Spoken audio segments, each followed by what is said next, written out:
Good morning. Today we're talking about gratitude. And yes, it's time for another cup of green tea. It's green tea time. Yesterday I got asked, do I always drink tea when I do a video? And yes, it's natural to have something to lubricate the throat and to make things feel a little bit better. So I do enjoy my tea every morning. Thanks for your comments and your questions yesterday. Some interesting ones came through. So yes, as I mentioned, green tea for anxiety has some amazing effects. It helps to take those anxiety and stress levels down. Other drinks don't work as well. Matcha green tea can be very, very useful. However, things like Bovril, they just don't have the same health properties. Bovril's very high in salt, I believe, and not good. So green tea is really useful. So today we're talking about gratitude. Big question is a lot of people ask me is, how can gratitude help with anxiety, stress, depression, negative thoughts, and worry? So what you have to understand, hi Jake, we have to understand that anxiety, stress, depression, worry, all these things, all these negative mindsets, all these negative patterns is exactly what they are. They're just patterns that we practice in our mind. It's a behavior that we practice again and again. So it doesn't matter where that anxiety comes from, where it started and everything that's gone on. It's something that you learned to get into a mental state of, and then to practice again and again and again. And we know that when we re-practice again and again different mental patterns, morning Joanna, hope you're well, when we re-practice mental patterns, it creates this neural net. It's like a bridge moves from one side of the brain to the other, and it sticks and it gets stronger. And the more we do it, eventually it becomes unconscious. It means we get up in the morning and straight away we get into that negative mindset, and we are hardwiring it every time we practice it again. The good news is that we can replace that pattern with something better. And if we practice gratitude or meditation or mindfulness or anything else, we're getting into a much better pattern that helps us to stay into a positive side. So let's have a look at it. Practicing something positive, although it's difficult and it's it's conscious to begin with, we're having to do it mentally. The more we do it, the easier it becomes. So if we do something regularly, it eventually becomes unconscious, and that's the natural state we want to be in. So one of the things to do is to decide where you'd like to be. Do you want to stay in that old pattern of anxiety, or do you want to move into the new one over here of feeling good and feeling wonderful? And one of the ways is gratitude, because it changes how we feel and it helps us to recognize in life what is going on. So to give you an idea, one of the things I suggest is just to get a journal. I love these things. I've got loads of them all over the house. Get a journal, because you can keep it. You can keep a record of what you're going through, unlike a notepad where you lose things, and write down some things every day that you're grateful for. So usually I say start with a dozen. And because this is totally new, people haven't done it before, some people really get stuck. A lot of clients get stuck. Now, if that's the case, that when doing this exercise to start with it's hard, that's good, because you're doing something new and you're starting to learn a new skill. And again, the more repeated, the easier it's going to become. So some of the things we can go through when we look at what we're grateful for is, where do you live? That's a strange one. Where do we live? Well, I love where I live because straight out the door, I'm into the woods. There's a lovely big field. It's a great place for my daughter to play. There's lots of friends. There's loads of cycle paths. And I just love where we are. But I'm also grateful there's a roof over my head. You know, millions of people will go to bed tonight sleeping rough on the streets. Lots of people around the world sleep under the stars. So where I live is an easy one. Make sure you've got enough food on the table. It's a little thing. You might not be rich, but having enough food and being fed is good. You can look at the people who are around you. Now this is interesting, because sometimes the people around us can really annoy us and drive us mad. And I go through that daily. I've got parents who need help every day, but I'm also very grateful for the support and help they've given me, and that they're still around, and I'll miss them if they're not there. It can be the work that you do. I enjoy massively what I do. And then also you've got your pets, you've got your hobbies and everything else. So very quickly we can put together 12 simple things, just a dozen things that we're grateful for. and that could be day one. Then day two could be that we start to explore things a little bit deeper. So to give you some of my personal examples, the two biggest things I've got are my partner Mel and my daughter Emma. And together we go out most weekends and we do wonderful things. We get down the beach, we find mud, we find grass, we find water, we find dirt, especially when Emma's with us. And we get out and we have some fun. And I'm really grateful for all the days out that we have.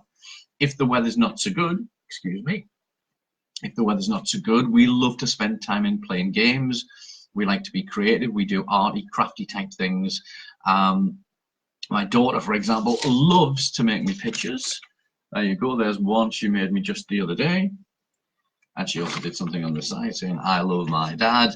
This happens all the time. These are just little things, but these make me feel so good. Okay. Morning, Noreen. So it's not massively big things. It's not about big cars and holidays and houses. It's the little things that make you feel good.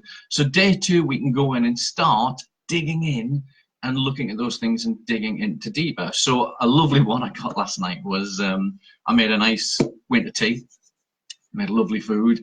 Emma said, oh, Dad, can I have a second bowl, please? Lots more gravy. I said, oh, I'm not sure. So when I went to get it, I came back and there was a lovely little card there that said, my dad's the best cook in the world. And then she put quite a nasty little comment about food from somewhere else that she gets. I'm not going to share that because I'll just get into trouble. But just little things like that make it good. So digging deeper, and every day just try and list about a dozen things that you're grateful for, that make you feel good, that make you feel wonderful. And as we do that more and more, we start to activate these mental muscles. And the more we use those mental muscles, the bigger they become, the stronger they get. And eventually we move into this pattern of looking around us all the times for the things to be grateful for. And we do this as a big part of the programs and the sessions that we run. The clients at first think this is a little bit simple, but with some work, they really start to find it. They notice what's going on around them. So then you can also look about for all the positives and the negatives in your life. Naturally, we look for the negatives, but now we can start to look for the positives. So as a great example, and you can all do this today, so many clients tell me they struggle with Facebook. Facebook is just loaded with negative stuff. It's just the way people share things and they look for things. So you now need to go and look on Facebook and say, what dozen things can I find that are positive? And you can go on then, it might take you a full day to find 12 positive stories or positive things from your friends that they've done, something that somebody shared. These are things that we need to go and search for, and this takes a little bit more work. However, if you struggle to find them, there's something you can do. You can start putting positive stuff out there. Imagine if you totally changed for the next week your Facebook profile and only put up positive posts. You only shared positive things from other people, that you congratulated people for doing wonderful things. And this is what I call cheerleading. You can go out there and you can become a cheerleader. Now, if you want to have a look at my profile, there's a lovely lady called Sheila Sutherland. Hiya, Sheila. Hope you're watching this. She's a lovely lady. And she's one of the most positive people I've seen on Facebook. She only shares positive things. She's got a team for a little business that she runs. She's always congratulating them. She's looking for positive stories. She's putting up interactive posts. This is a good thing. Get people to interact and communicate. And this really is the whole point of Facebook. Despite its negatives, it's there to help people to connect and share wonderful things. And Sheila gets on and does this day after day after day, boosting people up, helping with their confidence. Hiya, Julie. Nice to see you. There's loads and loads of things that she does, and she's become a massive cheerleader for everybody she knows on Facebook, and she makes that experience so much better. Now, if everybody did that, if we all went out and found a news story that was positive, we shared some positive food, we share some tea that we like to drink, products that we like to buy, it totally changes things, and it just means that you're getting all this natural feedback into your mind of all of these positives, and that's really what it's about. So start looking at life from a positive slant. Start recording and using a journal just to look for the positives in life and the things that you're grateful for. And then start pulling yourself as well about how you actually say things. A good example was a couple of weeks ago, a client said, well, one of the grateful things I've got in my life is that my clients, my neighbours don't make a lot of noise. And I said, now, is that positive? And they said, oh yeah. And I said, well, is it? Could we reframe it so that it looked positive? And they said, okay, I like my neighbours because they're nice and quiet. So we want to look at nice and quiet as a positive rather than they don't make a lot of noise. And again, that's turning things around in little ways. So start playing with gratitude, start letting it work for you. By all means, report back, share with me how it's working for you, how that changes your life. It's very simple, but it works very well. And on Thursday night, about 6:30, I'm going to do a question and answer on anxiety, stress, depression, and worry. So if you've got any questions about anxiety, stress, anything that you'd like to know or how you can make things work for you, you've got two choices. One is you can comment below in the section. If it's private and you like to keep it anonymous, you can send me a private message and I can answer that without revealing your name. That's quite good. So we'll do that on Thursday night, about 6:30 as a live questions and answers. Also, I just want to thank everybody who shares these little videos that I do. That really helps because it brings me in leads and clients from all over the place. And also, thank you to everybody who tags the friends in it. You've probably got friends that might benefit from this. You might know somebody who's going through a tough time, and a little bit of help always comes in, so feel free to tag your friends. If you would like some help with your anxiety and stress and would like to move to a state of being, free from it, I don't teach people how to cope with anxiety, I teach people how to become free of it, then maybe we need to chat on the phone. And to do that simply, we'll arrange a little strategy session, which is about 30 minutes on the phone, look at everything that's going on for you, see if what I do will help you, and if you feel it's a good fit, and we can arrange one of those. So I hope you've enjoyed that today. Enjoy the rest of your day, and I shall see you all very soon. Take care.